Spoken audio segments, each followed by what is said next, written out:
मोहम्मद शहजाद खान। मैं एक मुसलमान समाज में से हूँ। मुसलमान समाज में मैंने एक चीज़ ज़रूर देखी है कि मुसलमान समाज वो सिवा अल्लाह ताला के किसी को नहीं मानता। अगर कहीं भी ऐसा लगता है कि वहाँ आज खाना बनने वाला तो वो नमाज को छोड़ के खाने के ऊपर पहले टूटते थे। हम पैदा होते हैं तब हम हिंदू होते हैं और जब हमारी मुसलमानी कर दी जाती है फिर हम मुसलमान बन जाते हैं। ऐसा क्यों? अगर मालिक मुसलमान ही बनाना था तो वो जो मुसलमानी होती है वो ऊपर से ही क्यों नहीं बना के भेजी? मोहम्मद साहब के 1,80,000 शिष्य हो गए थे, ना ही उन्होंने कभी मांस को छुआ और ना ही उन्होंने कभी बोला कि तुम मांस को खाओ। मांस खाना ये समझ लो हम अपने बेटे की कुर्बानी दे रहे हैं, हम अपने बेटे के मांस को खा रहे। एक मांस दूसरे मांस को खा रहा है, इससे बड़ा राक्षस और होगा कौन? मुसलमान होके एक मुसल्ले ईमान बनो। मुसलमान का अर्थ होता है कि मुसल्ले ईमान, जो अपने ईमान पर रहे। पर हमारा ईमान कहाँ है? हमारा ईमान तो कुछ है ही नहीं। आज हम मांस खाते हैं, मांस खा के फिर झूठ बोलते हैं, फिर तंबाकू खा लेते हैं। मुसलमान के लिए कुर्बानी लिखी है। कुर्बानी का मतलब था कि अल्लाह ताला की राह पे अपनी बुराइयों को कुर्बान कर देना, ना कि बकरे को काट देना, मुर्गे को काट देना। जो मांस खाया जा रहा है वो हराम है, वो गुनाह है।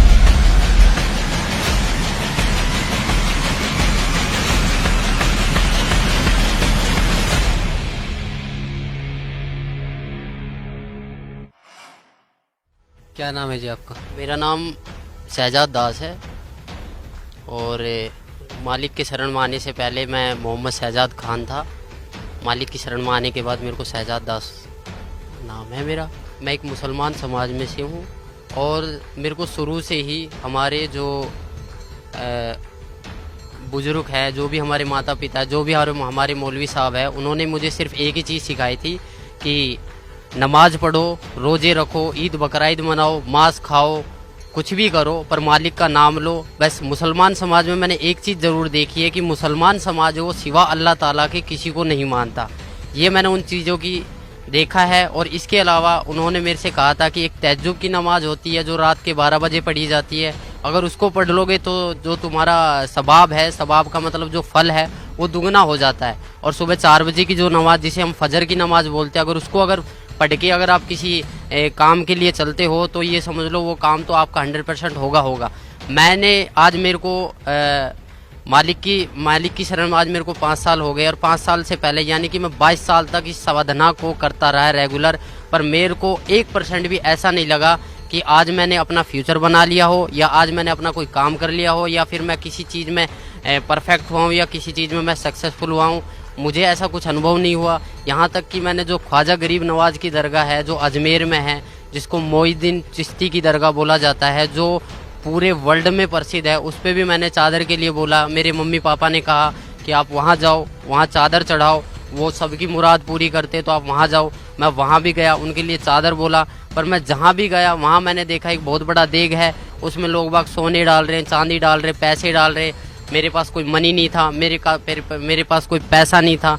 मैं वहाँ गया, वहाँ लोग बाग क्या करते हैं, सर पे टोपी लगा लेते हैं, मालिक का नाम लेते हैं और कहते हैं कि एक कपड़ा सा लेते हैं हरे वाला और उसके नीचे बंदों को निकालते हैं और कहते हैं कि तुम्हें सवाब मिल चुका है, जन्नत का दरवाज़ा खुल चुका है। कहते हैं ये जन्नती दरवाज़ा रमज़ान के दिनों में खोला जाता है। पर मुझे आज तक वहाँ जाने से, मेरे कम से कम भी 22 साल तक रेगुलर गया, पर मुझे वहाँ जाने से कोई लाभ नहीं हुआ, ना ही मुझे कोई फ़ायदा हुआ है।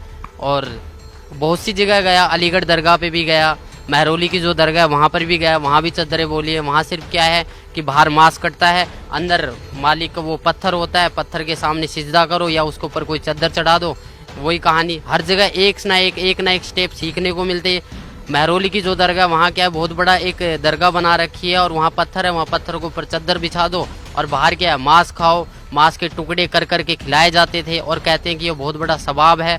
मालिक ने मांस के लिए बोला गया है, मालिक ने बोला था कुर्बानी दो, बकरे, गाय, भैंस जो भी उनके हाथ लगे उसको कुर्बान करते थे और लोग बागों को खिलाते थे। इससे वो अपना कर्म तो खराब करते थे, दूसरे के कर्म भी बिगाड़ते। मुसलमान धर्म में जो मांस बनता है वो इस प्रकार बनता है जैसे कोई हरी सब्जी बना रहा हो, और मांस में भी कोई बकरा काट देता है, कोई मुर्गा काट देता है, कोई भैंस काट देता है, और सब चल रहे हैं। और सबको बोला जाता था एक ही मटके में से, शराबी भी उसी मटके से पानी पी रहा है, कैंसर वाला भी उसी मटके से पानी पी रहा है, बच्चे भी उसी मटके से पानी पी रहे, बाप भी उसी मटके से पानी पी रहा है, और कोई नमाजी आदमी भी है वो भी उसी मटके से पानी पी रहा है। अगर मैं उस पर ऑब्जेक्शन उठाता था, मैं कहता था ये गलत है, तो वो कहते थे ये नहीं है, ये सवाब है, मुसलमान एक दूसरे मुसलमान का झूठा खा सकता है। इससे मैं बहुत इरेटर हो गया, मतलब इतना इरेटर हो गया कि मैं अपना मानसिक संतुलन खो बैठा था, और मैं सोचा कि ये नहीं होगा। फिर मैंने अपने एक मौलवी साहब से बात करा कि क्या ये जो हम कर रहे हैं, जो हम जो चल रहे हैं, ये क्या सच है। उन्होंने कहा कि बहुत अच्छा है, आप एक काम करो, 40 दिन की जमात में जाइए। 40 दिन की जमात में तो नहीं गया, पर हाँ मैं 3 दिन की जमात में ज़रूर गया था। कादियान गया था, वहाँ से मैं कुछ बुकें लेकर आया था जो आज सदगुरु रामपाल जी महाराज के पास हैं। उन्होंने क्या बताया था, उन्होंने वहाँ भी क्या था, वहाँ मैंने देखा एक भेड़ चाल, जो अगर कहीं भी ऐसा लगता है कि वहाँ आज खाना बनने वाला, तो वो नमाज को छोड़ के खाने के ऊपर पहले टूटते थे। वो भक्ति नहीं देखते थे, वो ही सोचते थे कि हमारा पेट भरे और हम सोए। नमाज कोई अहमियत नहीं रखती उन बंदों के लिए। नमाज थी एक नित्य नियम, और नमाज से ऐसा मुझे कोई फ़ायदा नहीं मिला। मेरे माँ बाप ने ये बोल दिया था कि तू ज़िंदगी में कभी अपना फ्यूचर नहीं बना पाएगा, और सदा ज़िंदगी एक मजदूरी की तरह काम करता रहेगा। सर, संत रामपाल जी महाराज की शरण में कैसे आए आप? मुसलमानों में क्या कहा जाता है कि नहीं, हमें सीधा मुसलमान बना के भेजा है, बट मैं इस परंपरा को निभाता आया। तो एक दिन क्या हुआ कि मेरे को ऐसे ही मैं बैठा हुआ था, अपने पापा के हॉस्पिटल में बैठा हुआ था। मेरे फादर का हॉस्पिटल था खान हॉस्पिटल मानेसर के अंदर, गुड़गांव के अंदर, वहाँ बैठा हुआ था। तो मेरे को भक्ति सौदागरों का संदेश एक किताब मिली, उसे मैं धीरे धीरे पढ़ना स्टार्ट करा। मैंने पापा से पूछा, पापा ये पुस्तक कहाँ से आई? उन्होंने कहा कि मैंने डाक द्वारा ये बरवाला से मंगवाई है, आश्रम से मंगवाई है। तो मैंने वो धीरे धीरे पढ़ी। उसमें देखा मैंने, जो कलाम पाक की एक हेडिंग लिख रही थी, जिसमें लिखा गया था कि वह अल्लाह ताला जिसने पानी की एक बूंद से आदमी और औरत को उत्पन्न किया, और फिर इस पृथ्वी पर साहिब नस्ल, किसी का बाप, किसी का दामाद, किसी का औरत बना के भेज दिया है, उस अल्लाह ताला के बारे में, जिसने आसमान और ज़मीन जो इसके बीच दरमियान है उसको 6 दिन में बनाया और 7वें दिन तख्त पर जा विराजा, उसके बारे में किसी बाखबर से पूछ कर देखो।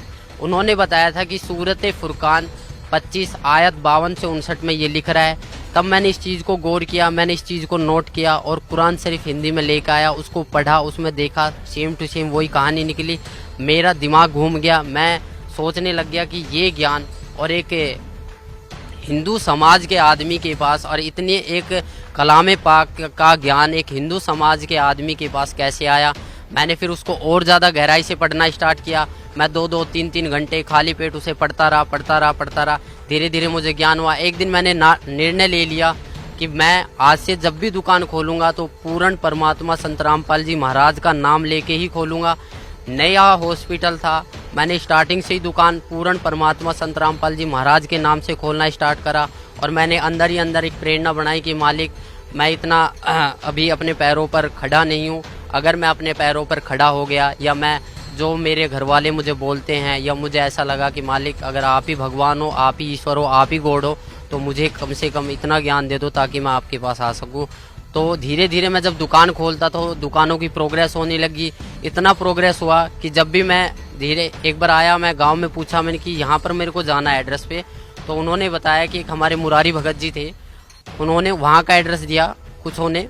वहाँ पर मैं गया, वहाँ पर मालिक की तस्वीर देखी, मैं बोला मुझे यहाँ जाना था। जब तक मुझे नहीं पता था कि मालिक करोथा को छोड़ के बरवाला में आ चुके हैं। तो उन्होंने कहा था कि हम उस दिन जाएंगे, 7वें महीने की 11 तारीख को मैं यहाँ पर आया, छोटे आश्रम बरवाड़ा पे। मैंने यहाँ नाम लिया, और नाम लेने के बाद जब मालिक से मैंने बताया कि मालिक मैं ऐसे ऐसे कष्टों से उभर कर आया हूँ, तो मालिक ने मेरे को बहुत प्यार करा और बोला, बेटा करोड़ों के ऊपर तेरी मेहर हुई है, और तू इस भक्ति पर डटा रह, इस भक्ति पर डटा रहा। अगर नियमों में रहा तो तू जिंदगी में वो चीज़ पा जाएगा जो तूने कभी कल्पना भी नहीं करी। सर, संत रामपाल जी महाराज जो आपके पूज्य गुरुदेव हैं, उनसे नाम उपदेश लेने के बाद आपको क्या लाभ मिला? सबसे पहले नाम उपदेश लेने के बाद मैंने, जो मेरा मनुष्य जन्म था वो सुधरा। मैंने मांस खाना छोड़ दिया। मैं उस मुसलमान समाज के प्रति जो एक सद्भावना थी, जो एक मैं खोज रहा था अल्लाह ताला को, जो मैं एक देखना चाहता कि अल्लाह ताला कौन था, उसके बारे में मुझे पता लगा। फिर मैंने यहाँ से जितने भी अपने मुसलमान भाई हैं, जितने भी अपने मुल्ला काजी, उनसे पूछा कि भैया ऐसे इस बात है। दुआ सलाम भी करता था, सारे काम करता था। वो 2-4 बार मेरी बातें सुनते थे। एक मैं मौलवी साहब से पूछने गया, वहाँ 4-5 उनके शिष्य बैठे थे। मैंने बोला जी अस्सलाम वालेकुम, उन्होंने कहा वालेकुम अस्सलाम। तो ऐसे ही माइंड में पर्सन घूम गया। मैंने कि जी इसका मतलब क्या होता है कि हम जो दुआ सलाम करते हैं अस्सलाम वालेकुम और वालेकुम सलाम। तो उन्होंने, हालांकि उन्होंने जवाब अपने तरीके से सही दिया, बट मुझे उसमें से कोई संतुष्टि नहीं हुई। फिर मेरा दूसरा जो क्वेश्चन था, मैंने कि आप एक बात बताइए कि अल्लाह ताला, आप कहते हो कि अल्लाह ताला बेजून है, निराकार है, अल्लाह ताला दिखाई नहीं देता, अल्लाह ताला को पाने की कोई विधि? वो कहते हैं जी ज़कात निकालो। ज़कात का मतलब होता है कि अपना जो पैसा होता है उसको मालिक की राह में कुर्बान कर दो, मालिक की राह में दान कर दो। मैंने बोली जी कैसे दान करते हैं? बोला जी आप एक काम करो, ज़कात का मतलब होता है कि आप चावल में मांस बनवाइए और उसको गरीबों में बंटवाइए। तो मैंने वहाँ से ये ठान लिया कि मैंने सोचा कि जो ये बंदा बोल रहा है, मैं बोला जी इसका परिणाम जो है हमारी कुरान शरीफ में है। उन्होंने बोला जी कुरान शरीफ में नहीं है, हदीस में है। मैं बोला जो आसमानी किताबें उतरी है, हमारी कुरान शरीफ उतरी है, तौरेत उतरी है, इंजील उतरी है और जंबूर उतरी है, इनके अलावा अगर आप मेरे को कोई और किताब दिखाओगे तो मैं कैसे मान लूँगा? बोला जो कुरान शरीफ है उसमें तो खाली अरबी भाषा है और जो हदीस है उसके मायने हदीस में है। मैं बोला फिर जो कुरान शरीफ हिंदी में निकल रही है उसका क्या अर्थ है? तो बोला वो किसी ने गलत चला दिया, उसमें कुछ मायनों का अर्थ कुछ गलत होता है। तो इसी प्रकार मुझे भटकाया गया, मैं बहुतों से मिला। इसके बाद जो भी मुझे संतुष्टि हुई सदगुरु रामपाल जी महाराज के चरणों में आने से हुई है। और इसके अलावा किसी भी मुसलमान पंथ या किसी भी मुसलमान प्रवक्ता के पास ऐसा कोई भी मार्ग नहीं है। मैं खुद एक मुसलमान होके आप सभी भाई बहनों को ये बताना चाहता हूँ कि जितना भी मैंने नमाज पढ़े, मुझे पता है नमाज में क्या पढ़े, नियत बांधते हैं उस अल्लाह ताला के बारे में, फिर बोलते हैं सना सुबहानक अल्लाहुम्मा व बिहम्दिका व तबारक अस्मुका। इसकी हिंदी निकाल के देखो, आप इसकी हिंदी निकाल के देखो, उसमें आपको कहीं भी नजर नहीं आएगा कि आप किसी परमात्मा की प्रार्थना कर रहे हो, क्योंकि ये प्रार्थना है ही नहीं, आप तो आदेश दे रहे हो। मैंने एक हिंदी निकाल के देखा, अल्हम्दुलिल्लाहि रब्बिल आलमीन अर्रहमानिर रहीम मालिक यौमिद्दीन इय्याका नअबुदु व इय्याका नस्तईन इहदिनस सिरातल मुस्तकीम सिरातल लजीना अनअमता अलैहिम गैरुल मगदूबी अलैहिम वनद्वालिन आमीन। ये प्रार्थना हम शुरू में पढ़ते थे, बट इसका कोई मतलब ही नहीं निकला। क्यों नहीं निकला? क्योंकि इसमें कोई प्रार्थना की चीज है ही नहीं। हम तो आदेश दे रहे हैं कि ए पैगंबर तू वहां जा, तू फलानी जगह कर, तू ये काम कर, तू ये काम कर। ये तो हम एडवाइस कर रहे हैं, पर हमें एक प्रार्थना करनी है। हमें नमाज का मतलब समझना है, नमाज चीज क्या है। नमाज का मतलब जो है परमात्मा बताते हैं कि नमाज का मतलब होता है कि अरदास लगाना, अपनी प्रार्थना लगाना, नित्य नियम करना। हमें 5 टाइम की नमाज दी है, फजर, जोहर, असर, मगरिब, ये 5 टाइम की जो नमाज दी है। पर आज लग हमने नमाज कौन सी सच्चे दिल से पढ़ी? कहीं भी हमें इस फजर की नमाज में ज़कात अलग हो जाती है, सुन्नत अलग हो जाती है, रकात अलग हो जाती है, कुछ भी अलग हो जाता है, पर परमात्मा तो एक है। हम पैदा होते हैं तब हम हिंदू होते हैं, और जब हमारी मुसलमानी कर दी जाती है फिर हम मुसलमान बन जाते हैं। ऐसा क्यों? अगर मालिक मुसलमान ही बनाना था तो वो जो मुसलमानी होती है वो ऊपर से ही क्यों नहीं बना के भेजी? इसका कोई जवाब है? किसी भी मुल्ला जी के पास इसका कोई जवाब नहीं है। ना ही हमारे मोहम्मद साहब ने कभी मांस को छुआ था। मोहम्मद साहब के 1,80,000 शिष्य हो गए थे, ना ही उन्होंने कभी मांस को छुआ और ना ही उन्होंने कभी बोला कि तुम मांस को खाओ। कभी भी किसी ने बोला नहीं है। मेरी सभी मुसलमान भाइयों, पूरे हिंदुस्तान, पूरे वर्ल्ड के मुसलमान भाइयों से प्रार्थना है कि मांस खाना, ये समझ लो हम अपने बेटे की कुर्बानी दे रहे हैं, हम अपने बेटे के मांस को खा रहे। एक मांस दूसरे मांस को खा रहा है, इससे बड़ा राक्षस और होगा कौन? इसके अलावा आप खुद समझदार हो, आपके पास हमारे पूर्वज अशिक्षित थे। मेरी आप लोगों से प्रार्थना है कि आप मुसलमान हो के एक मुसल्ले ईमान बनो। मुसलमान का अर्थ होता है कि मुसल्ले ईमान, जो अपने ईमान पर रहे। पर हमारा ईमान कहाँ है? हमारा ईमान तो कुछ है ही नहीं। आज हम मांस खाते हैं, मांस खा के फिर झूठ बोलते हैं, फिर तंबाकू खा लेते हैं। पहले क्या था? पहले मुसलमान समाज में मुसलमान बंदे के ऊपर अगर दारू एक ऐसी चीज थी, अगर दारू गिर जाती थी तो वहां से उस शरीर के अंग को काट दिया जाता। पर आज पीते हैं, मस्जिद में दारू लेके चले जाते हैं, कुर्बानियां करते हैं, बकरे को काट देते हैं। बकराईद वाले दिन आपने खुद देखा होगा, साल में 2 त्योहार आते हैं, एक ईद और एक बकराईद। बकराईद वाले दिन ऐसा क्या करा था जो बकरे काट दिए जाते हैं? हजारों की संख्या में, यानी कि करोड़ों की संख्या में बकरे मारे जाते। क्या इनका पाप नहीं लगता? क्या वो मालिक से अरदास नहीं करते हैं कि हमारा एक पाप लगा है, हमें ऐसी योनि में क्यों डाला गया जो हमें कोई भी बंदा देखता वो काट के पटक देता, फिर हमारा मांस खाता है? मैं आप लोग सभी से ये प्रार्थना करता हूँ कि अपना जीवन सफल बनाए। मनुष्य जीवन एक अनमोल है, इसको व्यर्थ ना करे। मुसलमान समाज जो है वो बहुत पाक समाज है। वो पाक इसलिए है क्योंकि वो सिवाय अल्लाह ताला के किसी को मानता नहीं है। पर आजकल का जो मुसलमान समाज है वो मुल्ला काजियों ने बहकाया जा रहा है, क्योंकि हम ख्वाजा गरीब नवाज की दरगाह पे जाते हैं, क्या करते हैं, हम पत्थरों के सामने पूजा करते हैं, फिर कहते हैं कि हम पत्थरों की पूजा नहीं करते। फिर कैसे पत्थरों की पूजा करते हैं? अगर आपने सिजदा कर दिया, उसको पूज लिया, सिजदा करना एक पूज लिया सिवाय अल्लाह ताला के, फिर कहते हैं कि सिवाय अल्लाह ताला के किसी का आगे सिजदा नहीं करते। फिर ख्वाजा गरीब नवाज की दरगाह, सैयद, पीर, जितने भी ये महरौली की दरगाह, अलीगढ़ की दरगाह, यहाँ पर होता क्या है? क्या होता है यहाँ पर? क्या वो बंदा है? क्या वो पीर पैगंबर है? नहीं। उन्होंने ये कहा था कि हम भगवान नहीं है, हम अल्लाह नहीं है, हम उस अल्लाह ताला के बारे में सोचो। मेरी सभी मुसलमान भाई बहनों से अनुरोध है, मैं प्रार्थना करता हूँ कि मैं अपने परिवार से भी ये प्रार्थना करता हूँ कि उस अल्लाह ताला के बारे में जानिए जो कुरान शरीफ में लिख रहा है। कुरान शरीफ में लिख रहा है कि फला तुतिल काफिरन जाहिदुम बिही जिहादन कबीरन, कि वह अल्लाह ताला कबीर है और उस कबीर के लिए इस कुरान शरीफ की दलीलों से तू जिहाद कर, लड़ाई मत कर। जैसे मैं आज आपके सामने कह रहा हूँ, मुझे मजबूरन बस आप लोगों के सामने आना पड़ रहा है, क्योंकि ये काल एक ऐसी जाल है जिसको आप निराकार मानते हो।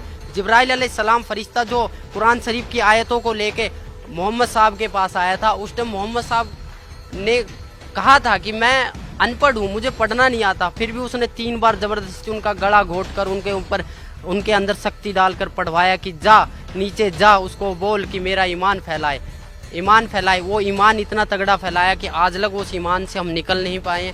मेरी आप लोगों से रिक्वेस्ट है, जितने भी मेरे पूरे वर्ल्ड के मुसलमान भाइयों, अगर मेरे से कोई गलती होती है या अगर मेरे को बताने में कोई गलती हो रही है, अगर आप इस चीज़ का ज्ञान रखते हो कि नहीं मैं गलत बोल रहा हूँ, तो आप सतगुरु रामपाल जी महाराज बरवाड़ा में आइए और अपने विचार प्रकट कीजिए। अगर हमसे कोई गलती हुई, अगर हमें लगा कि आपका मुसलमान समाज ठीक है तो हम मुसलमान बनने के लिए तैयार हैं। अगर हमें लगा कि आपका मुसलमान समाज गलत है तो आप अपने अहंकार, अपने घमंड और अपनी ये ईर्ष्या को छोड़कर आइए और अपना कल्याण करवाइए। मेरे पापा बीमार हो गए थे, इतना सीरियस हो गए थे, वो मांस खाते थे, दारू पीते थे, बीड़ी पीते थे, सिगरेट पीते थे।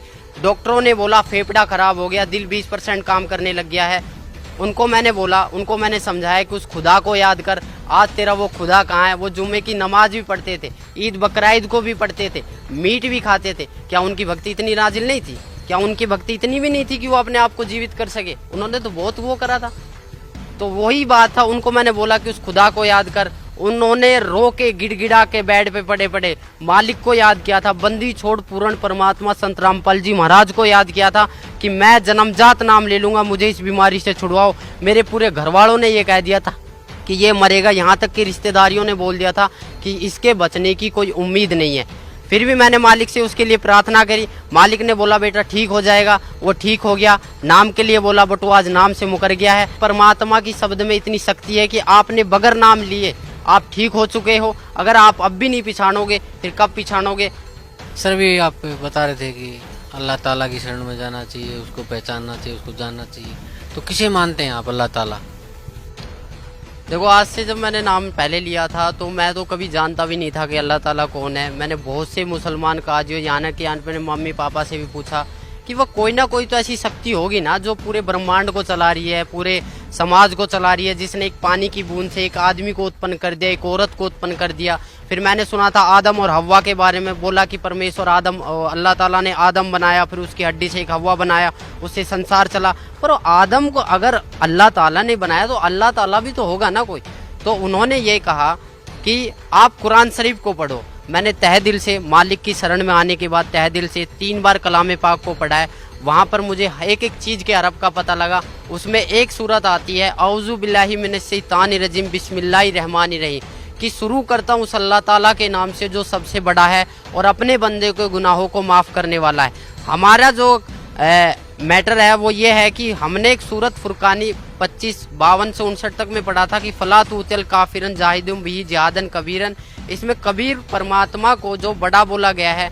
मैंने बहुतों मुसलमान काजियों से पूछा कि कबीर का अर्थ क्या है, कि कबीरा गुनाह है। कौन सा गुनाह है?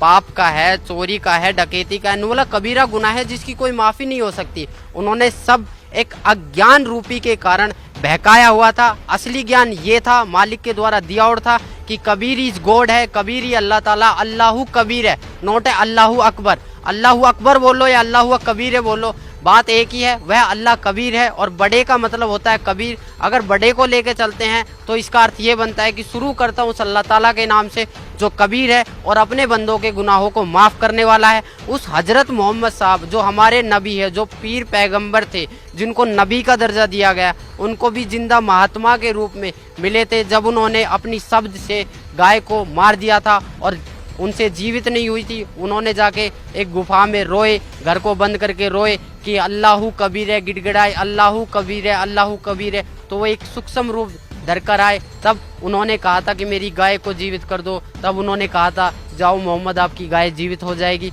तब एक सूक्ष्म रूप में वो आए और उनकी गाय जीवित करी और वो चले गए। तब से मोहम्मद साहब की महिमा बनी। जिस दिन को गाय को काटा गया था, जिस दिन को गाय को काटा गया था, वो मुसलमान भाइयों ने अपनी डायरी में लिख लिया। उसी दिन से ये जीव हत्या का प्रथा चलने लगी है। अगर आपको मेरी बात पे यकीन नहीं है, अगर आपको मेरे ऊपर विश्वास नहीं है, तो आप अपने खुद मुल्ला काजियों से पूछो जाके कि आखिरकार में जो रमजान था, रमजान में जो चारों किताब निकली थी, जो कुरान शरीफ उतरी थी, ऐसा मोहम्मद साहब जब इतने प्यारे थे, अल्लाह ताला के इतने प्यारे नबी थे, तो उनका जो एंड हुआ था वो इतना बुरा क्यों हुआ था? अगर आपको मेरी बात पे यकीन नहीं है तो आप मौलवी साहबों से जाके पूछो, उनको खंगालो, उनको देखो वो कितने जानते हैं। अगर आपको तब भी प्रश्न का उत्तर ना मिले तो आप यहाँ पर आइए, बरवाड़ा सत्संग में आइए, सुनिए, मालिक से विचार कीजिए, यहाँ पर ज्ञान लीजिए। अगर आपको फिर भी विचार का, यहाँ पर आपको सारे प्रश्नों के उत्तर दिए जाएंगे। यहाँ पर आपको एक संतुष्टि करी जाएगी चारों ओर से। हम सिर्फ एक आत्मा है, हम सिर्फ एक मानव है। हमारा धर्म जो मानव है, हमारा हिंदू मुसलमान सिख ईसाई से कोई लेना देना नहीं है। अगर इस जाति प्रथा को आप सदा जिंदगी चलाते रहोगे तो कभी भी आप अल्लाह ताला की प्राप्ति नहीं कर पाओगे। नमाज, रोजा बंक नमाज दहीरे बिस्मिल की नहीं बात करे, ये मालिक की वाणी है।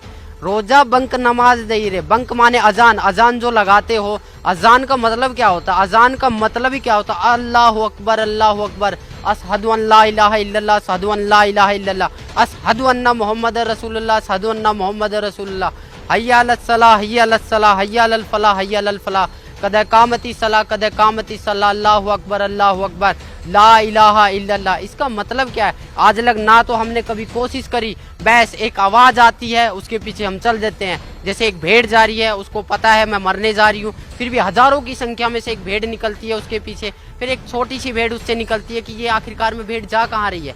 वो भेड़ जाके देखती है शॉर्टकट रास्ते से, उसे पता लगा कि बहुत बड़ा कुआं है, उसके अंदर सारी भेड़ गिर रही है और सब चिल्ला रही कि यहाँ मत आओ, यहाँ मत आओ। वो अपने माँ बाप भाई बहनों सबको समझाता है कि आप प्लीज़ इस रास्ते को छोड़ दो। सब कहते हैं कि नहीं, तेरे बड़े बुजुर्ग चले थे, तू भी चल। बड़े बुजुर्ग चले थे क्योंकि वो अशिक्षित थे, हम पढ़े लिखे, हमारे पास सही है, प्रमाण है। आप अपनी कुरान शरीफ को खोल के देखो, फजाइल अमाल को खोल के देखो, मोहम्मद साहब की जीवनी पढ़ो। हजरत मोहम्मद साहब कौन थे? उनकी 40 साल के बाद 2 बार विधवा हो चुकी खाजिदा बेगम से शादी हुई थी, 4 पुत्र 3 लड़कियां प्राप्त हुई थी। उनके सामने उनके पुत्र हाशिम, काबिल और ताहिर तीनों आपस में कट के मर गए थे। उस आदमी का जीना क्या जीना जिसके सामने उसकी बच्चों को ही मौत हो गई। आप खुद बताइए, यह आपके ऊपर डिपेंड करता है, मेरे ऊपर नहीं, ये आपके ऊपर डिपेंड करता है कि जो क्यों चल रहा है ये आपके लिए चला है, ये उस मालिक का फरमान है। अगर आप समझ जाओ तो जल्दी आ जाओगे। नहीं, मालिक की वाणी है, गरीब दास ये वक्त जाता है, रोओगे इस पैरों नो। हकीकत में जब यहाँ पर लेट आओगे तो आपके पास कुछ नहीं मिलेगा। सिकंदर सिंह लोधी ने नाम लिया था, वीर सिंह बंगेल ने लिया था, शेख फरीद ने 12 साल कुएं में उल्टा लटक के बोला था कौवों से कि मेरे मांस को खा लो, आंखों को छोड़ दो, मुझे अल्लाह ताला का दीदार करना है। जब अल्लाह ताला का दीदार करना है तो अल्लाह ताला को बेजून क्यों बताए? खुद कबीर परमेश्वर उनके पास आए, वो बोले कि नहीं भाई कौन है, मुझे छोड़ दो, मुझे कुएं में लटकने दो। बोले ए बंदे, ए मुसलमान, तू लटक क्यों रहा है? तो बोले जी मुझे अल्लाह ताला का दीदार करना है। जब तू अल्लाह ताला का दीदार करना चाहता है तो अल्लाह ताला को निराकार क्यों बताता है? तब से शेख फरीद का थोड़ा माइंड चेंज हुआ, बोले कि यह कोई अल्लाह ताला की शक्ति है। तब उन्होंने सतभक्ति पे राह पे चले थे, आज वो भी पार हुए हैं, मालिक की रजा हुई है। हमारे सभी मुसलमान भाइयों पे मालिक की रजा हो रही है। आपको अगर मेरी बात कड़वी लगे या मेरी बातों से आपके प्रति कोई दुख आए या मैंने किसी के प्रति कोई गलत व्यवहार किया है, आप खुद देखो अपनी कलाम पाक को उठा के, ना तो कहीं पर मुसलमान के बारे में ये लिखा है कि मुसलमान के लिए कुर्बानी लिख रही है। कुर्बानी का मतलब था कि अल्लाह ताला की राह पे अपनी बुराइयों को कुर्बान कर देना, ना कि बकरे को काट देना, मुर्गे को काट देना। हम जितने भी महीने साल में 2 जो त्यौहार आते हैं, इस पर हम जितनी भी कुर्बानियाँ करते हैं, ये हमारे पाप कर्म जोड़ रहा है काल। अगर इससे आप मेरी बातों से अगर आपको थोड़ा बहुत भी कुछ मिले तो मैं आपसे रिक्वेस्ट, आपसे प्रार्थना, या मेरे को कुछ भी समझ के बोल दीजिए। मैं उस परमेश्वर का कुत्ता हूँ जो आपको भोंक रहा हूँ और आपको जगाने की कोशिश कर रहा हूँ। आप आइए यहाँ, आपको अगर कोई दिक्कत आती है, कोई शंका समाधान आती है तो आप ज्ञान चर्चा कीजिए। अपने मुल्ला काजियों को भी उठा के लाइए जिन्होंने अब तक हमें इस राह से भटकाया है, अब तक हमें इस राह से भटकाया। अगर वो उसी टाइम ये बोल देते जब मांस को काटने लगे थे कि कलमे पढ़ने से जो मांस खाया जा रहा है वो हराम है, वो गुनाह है, उसकी सज़ा बहुत बुरी होगी, तो आज जितना भी मुसलमान समाज है ये मांस को नहीं छूता। इन्हीं की वजह से आज जो भी मुसलमान समाज का बंदा वो शुरू से मांस खाने लग जाता। जब हमें मालिक ने यहाँ भेजा था तो कुछ नियम बना के भेजे थे, उस नियमों को अगर हम तोड़ते हैं तो हम सीधा शैतान के पास जाएंगे, जहन्नुम में जाएंगे, दोजख की आग में जलेंगे। ये उस मालिक का फरमान है। अगर हम नियम पर चलेंगे, उस अल्लाह ताला की भक्ति करेंगे, उस अल्लाह ताला की इबादत करेंगे जो वास्तव में अल्लाह ताला है, जो खुदा है, जिसको वास्तव में खुदा बोला जाता है, वह खुदा कबीर परमेश्वर है, उसका सत्य ज्ञान है। उसका सत्य ज्ञान सिवाय सतगुरु रामपाल जी महाराज के अलावा इस पृथ्वी पर कोई देने वाला ना है और ना रहेगा। मुल्ला काजियों में अगर इतना ही दमखम है तो मेरे को एक ही बात बता दो कि वो कुरान शरीफ के बारे में इतना सब कुछ जानते हुए भी हमारे मुसलमान भाइयों को भटकाया क्यों नहीं कहा कि भैया इसके बारे में ये लिखा है कि उस बाखबर से पूछ कर देखो, उस इल्म वाले से पूछ कर देखो। अगर आप लोगों के पास थोड़ा सा भी अगर ज्ञान था, थोड़ा सा भी अगर ध्यान था, थोड़ा सा भी अगर आप उस मालिक से डरते थे तो आपको मुसलमान समाज भटकाना नहीं था, जो कि आज के मुसलमान समाज को, आज के युवा पीढ़ी मुसलमान समाज के बच्चों को ज़रूरत है। मेरी अपनी युवा पीढ़ी से,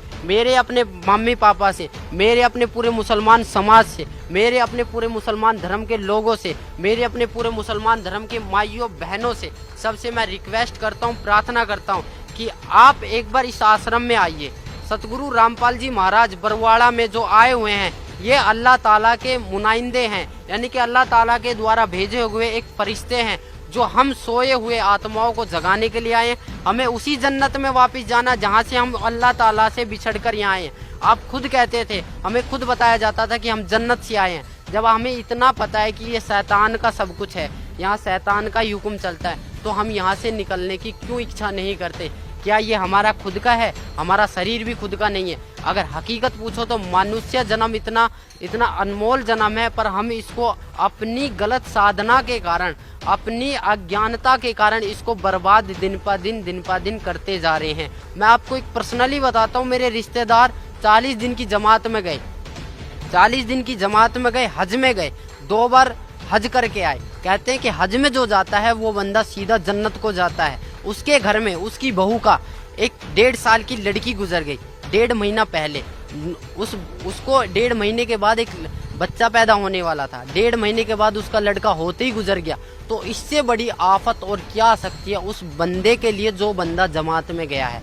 उस बंदे को क्या वो मालिक इतना नहीं देख सकता कि ये बंदा मेरी राह में लग रहा है, इस बंदे के घर में बरकत दूं, या इस घर के बंदे को मैं सही सलामत रखूं? ये बंदा अगर काल जब अपनी वाली पे आता है, काल जब को खाने लगता है तो वो किसी का ना माँ देखता, ना बेटी देखता, ना बहन देखता है, ना बेटा देखता है, ना बाप देखता है। उसको सिर्फ खाने के लिए 1 लाख चाहिए, 1.25 लाख उत्पन्न कर ले, उसको श्राप मिला हुआ है। आप सभी भाई बहनों, सभी मुसलमान भाई बहनों, भाईजानों से मेरी प्रार्थना है, मेरी रिक्वेस्ट है कि आप सतगुरु रामपाल जी महाराज के चरणों में आइए। मुझे आने से लाभ हुआ है, मुझे आने से लाभ हुआ है, आपको भी होगा अगर आप नियम पर चले, उस बंदी छोड़ के नियम पर चले। उस अल्लाह कबीर ताला को याद करो जो वास्तव में अल्लाह ताला है। अगर कबीर अल्लाह ताला नहीं है तो 786 बहुत कहते हैं कि 786 बार कबीर अल्लाह कुरान शरीफ में लिखा हुआ है। आप एक बार खोल के देखो, कुरान शरीफ को पढ़ के देखो। हम बहुत डरते थे कि कुरान शरीफ को हम पढ़ेंगे तो हमें पाप लगेगा, हमें अजाब मिलेगा, हम नापाक हैं। नापाक अगर बंदा है तो भी कुछ दिक्कत नहीं है। आप कुरान शरीफ को खोल के देखो, कुरान शरीफ को पढ़ के देखो, कुरान मजीद को पढ़ के देखो, फ़ज़ाइल अमाल को पढ़ के देखो, मोहम्मद साहब की जीवनी को पढ़ के देखो, आपको बहुत कुछ मिलेगा। बहुत कुछ है कुरान शरीफ में। अगर कुरान शरीफ के अलावा कोई भी मुल्ला काजी आपसे ये कहता है कि नहीं इसमें तो ये चीज़ नहीं है, हदीस में है, तो हदीस तो मालिक ने बनाई ही नहीं है। हदीस तो आसमानी किताब है ही नहीं। हमारी 4 किताबें हैं, तौरेत, इंजिल, जंबूर और कुरान शरीफ। एक ईसा अलैहिस्सलाम पर उतरी थी, एक दाऊद अलैहिस्सलाम पर उतरी थी, एक मूसा अलैहिस्सलाम पर उतरी थी, और चौथी किताब जो है रमज़ान के दिनों में उतरी थी। 40 साल के जब मोहम्मद साहब थे तो 40 साल से 23 साल तक वो उतरती रही थी, वो रमज़ान के दिनों में उतरी थी, इसलिए वो कुरान शरीफ कहलाई। आप खुद देखो, उस कुरान शरीफ को खोल के देखो, आपको पता लगेगा, एक एक चीज़ का पता लगेगा आखिर कुरान शरीफ बोल क्या रही है। सर क्या मानते हैं आप कुरान शरीफ में या मुसलमान धर्म में परमात्मा को, जैसे हिंदू परमात्मा कहते हैं और क्रिश्चियन गॉड कहते हैं, और सिख धर्म में रब का दर्जा दिया जाता है, तो मुसलमान धर्म में आप बता रहे थे कि भी अल्लाह ताला का दर्जा दिया जाता है, तो वो क्या साकार है, निराकार है, बेचून है, क्या पोजीशन है उसकी आपके धार्मिक ग्रंथों में? देखो जी, धार्मिक ग्रंथों के हिसाब से अगर आप चलते हो तो अल्लाह ताला को निराकार तो घोषित कोई भी धार्मिक ग्रंथ करता ही नहीं है। अल्लाह ताला साकार है, ना तो वह बेजून है ना निराकार है। बहुत से कहते हैं अल्लाह ताला कण कण में समाया हुआ है, ये बात मैं मानता हूँ, अल्लाह ताला कण कण में समाया, बट अल्लाह ताला साकार है। जब हमारी कुरान शरीफ में लिख रहा है कि उसने 6 दिन में सृष्टि की रचना करी और 7वें दिन सखत पर जा विराजा, विराजने का मतलब बैठा है, वो कोई भगवान है, वो कोई शक्ति है, उसके बारे में, उस अल्लाह ताला के बारे में किसी बाखबर से पूछ कर देखो। बाखबर का मतलब होता है तत्वदर्शी संत, उस तत्वदर्शी संत से पूछ कर देखो, और तत्वदर्शी संत कौन है, कैसे है, उसके बारे में आपको ज्ञान मिलेगा। एक हमारी बुक चल रही है ज्ञान गंगा, उसको पढ़िए, आपको बहुत लाभ मिलेगा। अपनी कुरान शरीफ को खोल के देखिए, आप जब तक कुरान शरीफ को नहीं खोल के देखोगे आप निराकार ही साबित करते रहोगे। परमात्मा साकार है, कबीर अल्लाह है, अल्लाह ताला कबीर है, उसका नाम कबीर है, वह 7वें आसमान पर बैठा हुआ है, वह जन्नत में है, उसका नाम कबीर है, और उसी की हम प्यारी आत्माएं हैं, पूरा वर्ल्ड उसी की आत्माएं हैं। हमें यहाँ से सीधा अपने मालिक के पास जाना है, ना कि शैतान के पास। अगर आपको मेरी बात पे यकीन नहीं है तो आप मौलवी साहबों से जाके पूछो, उनको खंगालो, उनको देखो वो कितने जानते हैं। अगर आपको तब भी प्रश्न का उत्तर ना मिले तो आप यहाँ पर आइए, बरवाड़ा सत्संग में आइए, सुनिए, मालिक से विचार कीजिए, यहाँ पर ज्ञान लीजिए। अगर आपको फिर भी विचार का, यहाँ पर आपको सारे प्रश्नों के उत्तर दिए जाएंगे, यहाँ पर आपको एक संतुष्टि करी जाएगी चारों ओर से। हम सिर्फ एक आत्मा है, हम सिर्फ एक मानव है, हमारा धर्म जो मानव है, हमारा हिंदू, मुसलमान, सिख, ईसाई से कोई लेना देना नहीं है। अगर इस जाति प्रथा को आप सदा जिंदगी चलाते रहोगे तो कभी भी आप अल्लाह ताला की प्राप्ति नहीं कर पाओगे। जो क्यों चल रहा है ये आपके लिए चला है, ये उस मालिक का फरमान है। अगर आप समझ जाओ तो जल्दी आ जाओगे, नहीं मालिक की एक वाणी है, गरीब दास ये वक्त जाता है, रोओगे इस पैरों नो। हकीकत में जब यहाँ पर लेट आओगे तो आपके पास कुछ नहीं मिलेगा। सिकंदर लोधी ने नाम लिया था, वीर सिंह बंगेल ने लिया था, शेख फरीद ने 12 साल कुएं में उल्टा लटक के बोला था कौवों से कि मेरे मांस को खा लो, आंखों को छोड़ दो, मुझे अल्लाह ताला का दीदार करना है। जब अल्लाह ताला का दीदार करना है तो अल्लाह ताला को बेजून क्यों बताए? खुद कबीर परमेश्वर उनके पास आए, वो बोले कि नहीं भाई कौन है, मुझे छोड़ दो, मुझे कुएं में लटकने दो। बोले ए बंदे, ए मुसलमान, तू लटक क्यों रहा है? बोले जी मुझे अल्लाह ताला का दीदार करना है। जब तू अल्लाह ताला का दीदार करना चाहता है तो अल्लाह ताला को निराकार क्यों बताता है? तब से शेख फरीद का थोड़ा माइंड चेंज हुआ, बोले कि यह कोई अल्लाह ताला की शक्ति है। तब उन्होंने सतभक्ति पे राह पे चले थे, आज वो भी पार हुए हैं, मालिक की रजा हुई है। हमारे सभी मुसलमान भाइयों पे मालिक की रजा हो रही है। आपको अगर मेरी बात कड़वी लगे या मेरी बातों से आपके प्रति कोई दुख आए या मैंने किसी के प्रति कोई गलत व्यवहार किया है, आप खुद देखो अपनी कलाम पाक को उठा के, ना तो कहीं पर मुसलमान के बारे में ये लिखा है कि मुसलमान के लिए कुर्बानी लिख रही है। कुर्बानी का मतलब था कि अल्लाह ताला की राह पे अपनी बुराइयों को कुर्बान कर देना, ना कि बकरे को काट देना, मुर्गे को काट देना। हम जितने भी महीने साल में 2 जो त्यौहार आते हैं, इस पर हम जितनी भी कुर्बानियाँ करते हैं, ये हमारे पाप कर्म जोड़ रहा है काल। अगर इससे आप मेरी बातों से अगर आपको थोड़ा बहुत भी कुछ मिले तो मैं आपसे रिक्वेस्ट, आपसे प्रार्थना, या मेरे को कुछ भी समझ के बोल दीजिए, मैं उस परमेश्वर का कुत्ता हूँ जो आपको भोंक रहा हूँ और आपको जगाने की कोशिश कर रहा हूँ। आप आइए यहाँ, आपको अगर कोई दिक्कत आती है, कोई शंका समाधान आती है तो आप ज्ञान चर्चा कीजिए। अपने मुल्ला काजियों को भी उठा के लाइए जिन्होंने अब तक हमें इस राह से भटकाया है। सर अभी आप बता रहे थे कि न हम हिंदू हैं, न मुसलमान हैं, न सिख हैं, न ईसाई हैं, हम सिर्फ एक आत्मा हैं। तो आत्मा की मुक्ति कैसे संभव हो सकती है? आत्मा की मुक्ति सतभक्ति से ही संभव हो सकती है। सतभक्ति का मतलब यह है कि हमें सबसे पहले अपने गुरु की तलाश करनी पड़ेगी, एक तत्वदर्शी संत की तलाश करनी पड़ेगी। वो हमें उस अल्लाह ताला, उस खुदा का मार्ग बताएगा, वो अल्लाह ताला के मार्ग की विधि बताएगा। उस विधि पर चलने से, उसके पथ पर चलने से हम इस शरीर को, जो हमारा नासवान शरीर है, इसको हम छोड़कर अपने मालिक के पास चले जाएंगे। इसी से ही आत्मा की मुक्ति हो सकती है, ना तो नमाज पढ़ने से, ना रोज़ा रखने से, ना बकरों को हलाल करने से, ना गायों को हलाल करने से, ना मुर्गों को हलाल करने से। इससे ना तो किसी को मुक्ति मिली है और ना ही कोई मुक्त हो पाएगा। तो सर, इस जहान में कौन है वो तत्वदर्शी संत जो हमें मुक्ति प्रदान कर सकता है? इस पृथ्वी पर एक सतगुरु रामपाल जी महाराज जी हैं, जो हमें, वो अल्लाह ताला के नुमाइंदे हैं, वो अल्लाह ताला के फरिश्ते हैं, वो अल्लाह ताला के भेजे हुए एक पैगंबर हैं। अगर आप उनके पास आके नाम दीक्षा, जो भी वो अल्लाह ताला की विधि आपको बताए, उसको अगर आप अपने सच्चे मन से एक तड़प के साथ, जिस प्रकार आप एक नमाज को तड़प के साथ, जिस प्रकार एक आप रोजे को तड़प के साथ करते हो, उसी प्रकार आप इस विधि को भी तड़प के साथ अगर कर लो, तो आप 100%, 101% आप पार हो जाओगे और उस जन्नत में चले जाओगे, जहाँ वास्तव में ही खुदा है, जहाँ वास्तव में ही अल्लाह ताला है, जो साकार बैठा है, जो हमारे लिए बहुत रोते हैं, जो जिनसे हम बिछड़ के बहुत दुखी हुए हैं। इस संसार में ऐसा कोई सा भी मनुष्य नहीं है जिसके ऊपर दुखों का आप पहाड़ नहीं पड़ा है। अगर वो दुखों का निवारण और इस संसार, इस काल के जाल से छूटना चाहता है, इस शैतान के जाल से, तो वो सतगुरु रामपाल जी महाराज की शरण में आए। यही वो खुदा है, यही वो गॉड है, यही वो ईश्वर है, यही वो भगवान है, यही वो अल्लाह ताला है, यही वो अल्लाह ताला है, यही वो खुदा है, जो आपको इस काल के जाल से मुक्त करवा सकते हैं। अन्यथा इस पृथ्वी पर ना तो किसी मुसलमान के प्रवक्ता के बस की है, ना किसी नमाज के पढ़ने से होगा, ना रोजे रखने से होगा, ना ही आपको कुरान, ईद और बकरा ईद मनाने से होगा, ना ही आपको मांस काटने से होगा। सबसे पहले आप आइए और मांस को छोड़ने की कष्ट कीजिए, क्योंकि हम जितनी जीव हत्या करेंगे उतना ही हमारा पाप कर्म बढ़ता ही चला जाएगा। ये कुरान शरीफ में भी लिख रहा है कि मनुष्य अपने जीव के स्वाद के लिए इस कर्म को कर रहा है, अन्यथा कोई कर्म नहीं है। ना ही तो कहीं मुसलमान वो कुरान शरीफ में लिख रहा है, ना ही कहीं फज़ाइल अमाल में लिख रहा है। आप किसी भी एक अच्छे मौलवी काजी से पूछोगे कि आप इस मीट को जायज़ है नाजायज़, तो वो 100% आपको यही बोलेगा कि ये नाजायज़ है, खाली एक जीव का स्वाद है, इसके अलावा और कुछ नहीं। अगर आप मालिक के पास जाना चाहते हो, सब एक भाई हो, सभी एक बाप की संतान हो, उस बाप को पहचानो और उस बाप की शरण में आइए। और इसके अलावा आप लोगों से क्या कहूँ, आप सब समझदार हो, मेरे से ज़्यादा पढ़े लिखे हो, मेरे से ज़्यादा आप जानकारी रखते हो। जितने भी मुल्ला काजी, जितने भी काजी साहब, जितने भी मुसलमान भाई मेरे सब चीज़ों को सुन रहे हैं, मेरी आवाज़ आप तक कानों तक जा रही है, तो प्लीज़ मेरी आपसे अरदास है, मेरी एक रिक्वेस्ट है, मेरी एक प्रार्थना है कि कम से कम आप उस कुरान शरीफ को खोल के देखो, जो आपने 20-25 साल से वो कुरान शरीफ खोल के नहीं देखी। जब तक आप उस कुरान शरीफ को खोल के नहीं देखोगे, तब तक इस ज्ञान को पाना, उस अल्लाह ताला को पाना आपके लिए इम्पॉसिबल नहीं, बड़ा कठिन सवाल हो जाएगा। आज तक हमें खुद नहीं पता कि वो अल्लाह ताला कौन है, और हम अपने बच्चों को क्या बताएंगे कि वो अल्लाह ताला कौन है। धन्यवाद भाई साहब। आओ सब मिलकर जागरूकता लाए, पाखंड और अंधविश्वास को जड़ से मिटाए।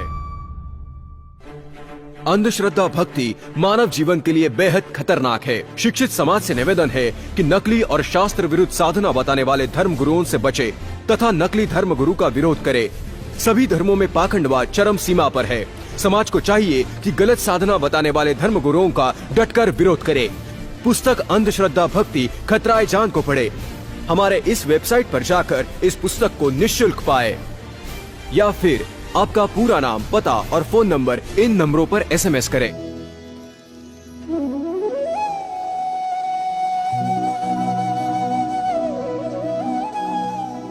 अगर आप ये वीडियो YouTube पर देख रहे हैं तो हमारे चैनल को सब्सक्राइब करें और बेल आइकन को दबाना ना भूलें। अगर आप Facebook पर ये वीडियो देख रहे हैं तो हमारे पेज को लाइक करें।